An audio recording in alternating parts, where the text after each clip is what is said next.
Hi friends, இன்றைக்கி நாம் பாலிட்டியில் ஒரு 5 கொஷின்ஸ் பார்க்கலாம். ஃபஸ்ட் ஒன்று, அரசியலமைப்பு முகவுரையில் குறிப்பிடப்பட்டுள்ள கொள்கையின் சரியான வரிசை எதுன்னு கேட்டுருக்காங்க. டக்குன்னு சொல்லுங்கள் பார்க்கலாம். ஓகே, ஃபஸ்ட் ஒன் ஏ தான் கரெக்டான ஆன்சர். ஃபஸ்ட் ஒன்று என்ன வரும் அப்படின்னா, இறையாண்மை, சமதர்மம், சமய சார்பற்ற மக்களாட்சி, குடியரசு. இப்போ அடுத்த கொஷின் பார்க்கலாம். இப்போ பொறுத்துக்க கேட்குறாங்க. ஒரு சைடு அட்டவணை கொடுத்துருக்காங்க, இன்னொரு சைடு அந்த அட்டவணையில் என்னென்ன இடம்பெறும் அப்படிங்கிறத கேட்டிருக்காங்க.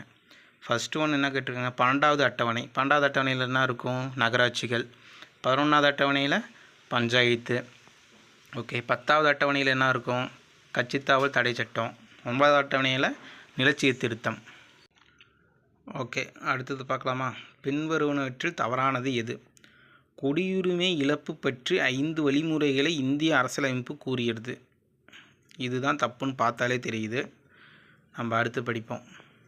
ஒருவர் வெளிநாட்டின் குடியுரிமையை பெறும் பட்சத்தில் அவரின் இந்திய குடியுரிமை அவரால் கைவிடப்பட்டது. கரெக்டு தான்.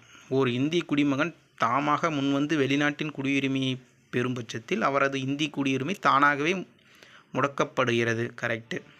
மோசடி, தவறான பிரதிநிதித்துவம் அல்லது அரசியலமைப்பு சட்டத்திற்கு புறம்பாக செயல்படுதல் ஆகியவற்றின் மூலம் இந்திய குடியுரிமை பெறும் ஒருவரின் குடியுரிமை இழக்கப்படுகிறது.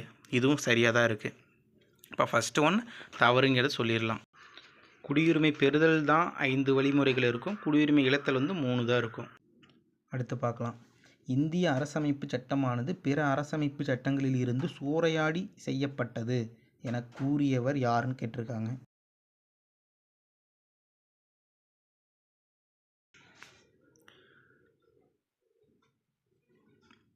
Option D, Ivor Jennings.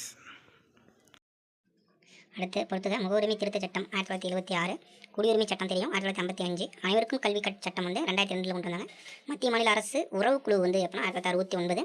அதுக்கடுத்து சொத்துரிமை நீக்கம் 1978.